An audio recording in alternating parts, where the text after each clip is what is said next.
Bonjour à tous et à toutes, j'espère que vous allez bien. Aujourd'hui, on s'intéresse à la conquête de l'Algérie. Le 14 juin 1830, les troupes françaises débarquent près d'Alger en vue d'une petite expédition punitive, destinée à restaurer le prestige du gouvernement. Mais de malentendu en malentendu, on va déboucher sur une conquête longue et brutale. Vous voulez en savoir plus sur la conquête? Venez avec moi. La conquête de l'Algérie n'a pas été exceptionnellement violente et différente des autres. Toutes les conquêtes coloniales sont violentes. Celle de l'Algérie l'est incontestablement. D'abord, elle dure longtemps, bien plus que la majorité des expéditions coloniales. Le gros des combats s'étend de 1830 à 1847, avec des rotaux jusqu'en 1857. Les effectifs engagés par la France ont tourné autour de 80 000 hommes et ont même atteint les 100 000 hommes, ce qui est considérable. Une guerre de conquête contre les populations qui pratiquaient la guérilla engendre des violences de toutes sortes. Les Français le savent bien depuis la guerre de Vendée et la guerre d'Espagne. Pour l'Algérie, on connaît l'épisode des enfumades, dont on a 3 exemples avérés. Les rebelles se réfugient dans des grottes profondes, guerriers et civils mêlés. Pour les déloger sans perte, les soldats ferment les issues et entassent des fagots devant l'entrée, auxquels on met le feu. Beaucoup de ces malheureux meurent asphyxiés par la fumée. Le colonel de Saint-André emmurera vivant les révoltés dans des grottes proches d'Orléans-Ville. Si ces actes ne sont pas exceptionnels, ils sont tout de même en nombre limité. Les razzias sont sans doute plus meurtrières, non pas sur le coup, mais dans la durée. Enlever les troupeaux d'une population, couper ses arbres fruitiers, incendier ses récoltes, détruire ses villages se traduit forcément, dans un monde sans grandes ressources, par une surmortalité. Il est également arrivé aux Français de déplacer des tribus d'une région à l'autre, soit pour les punir, soit pour mieux les surveiller, ce qui ne pouvait non plus aller sans conséquences.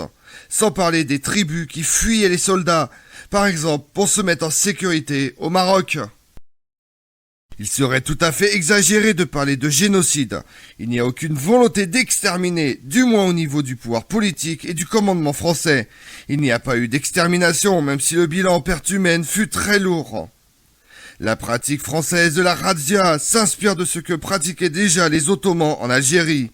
Mais eux-mêmes, peu nombreux, ils le faisaient ponctuellement pour châtier une tribu récalcitrante, faire un exemple. Mais il n'y a pas eu de razzia ailleurs qu'en Algérie, du moins à cette échelle considérable. Mais la violence n'a pas un sens unique. Les soldats français ont perçu leur ennemi comme sauvage et ses méthodes de guerre comme relevant de l'assassinat. On peut penser que cette perception est inhérente à tous les affrontements entre une armée classique et une guérilla qui pratique l'embuscade, le coup de main, le harcèlement, la chasse aux isolés. Ce qui a frappé les Français, ce sont les mutilations perpétrées sur les prisonniers ou les cadavres, les égorgements, les décapitations. Mais les Français se sont eux aussi distingués dans ce domaine. On cite notamment les colliers d'oreilles arborés comme trophée, l'affaire de l'exécution de 200 ou 250 prisonniers, fait par Abdelkader, qui n'est pas très clair. L'émir s'est toujours défendu d'en avoir donné l'ordre.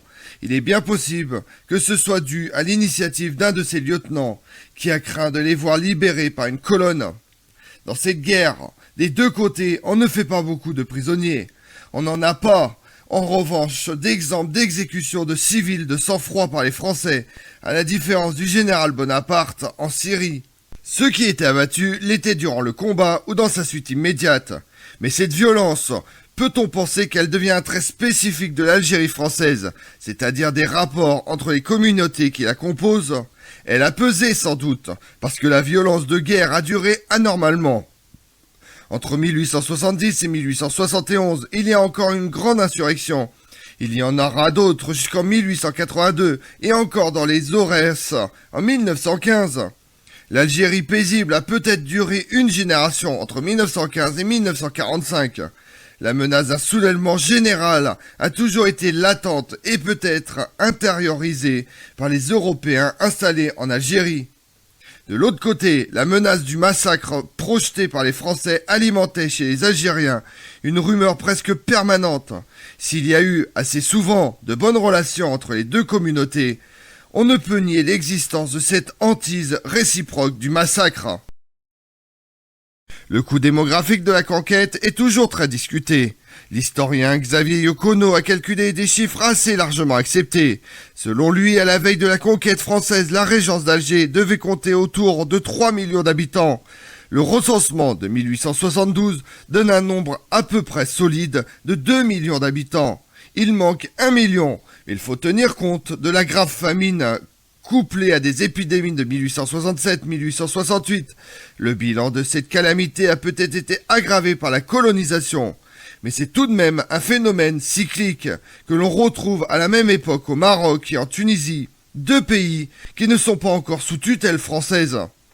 D'après les estimations, la conquête 1830-1848 a dû coûter 10% de la population, environ 300 000 personnes, peut-être 400 000.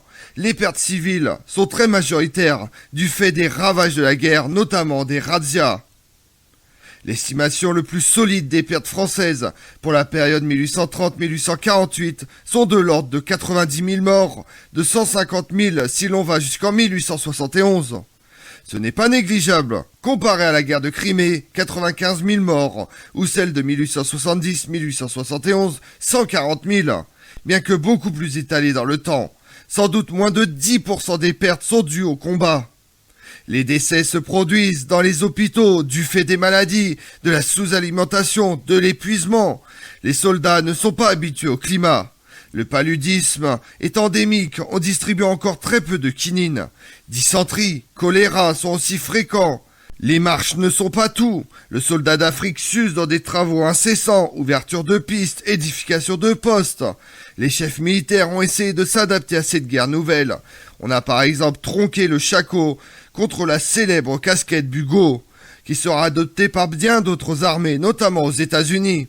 On a allégé un peu le harnachement, mais le sac reste au-dessus des 35 kilos. Le café a pris la place du vin comme boisson de marche. Mais au bout de quelques semaines d'opération, la troupe est en haillons, très amaigrie, épuisée, elle vit souvent sur le pays, razziée. Les mulets ont certes beaucoup aidé, mais ils servaient surtout au transport du matériel, notamment les canons démontés, et eux aussi tombaient souvent d'épuisement. Dans les colonnes de Bugeaud, on trouvait les hommes les mieux acclimatés, très endurcis et capables de marches terribles. Même dans leur rang, l'usure était considérable.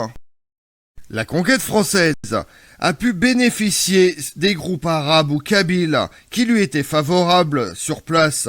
La société algérienne n'est pas unanime dans sa résistance.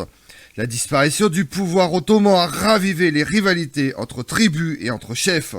Certains de ceux-ci, pour conserver leur pouvoir et épargner leurs administrés, ont parié sur la France. Cela dépendait notamment de l'accessibilité de leur région et de la proximité des implantations françaises. Abdelkader, pour sa part, n'a jamais contrôlé l'ensemble de l'Algérie, seulement l'Oranie et en partie le centre. L'Est lui a toujours échappé. Le grand reproche fait aux Français, c'est bien sûr la conquête, mais aussi et surtout la non-appartenance à l'islam. La légitimité d'Abdelkader repose précisément sur la défense de la religion. Tout le jeu des Français consistera, outre l'usage de la force, à convaincre qu'il n'y avait aucune intention de convertir les musulmans au christianisme et qu'il y avait des bénéfices à attendre de leur présence. Il n'y a, au début de la conquête, de sentiment national algérien, même si les Français reconnaissent qu'il existe une nationalité arabe.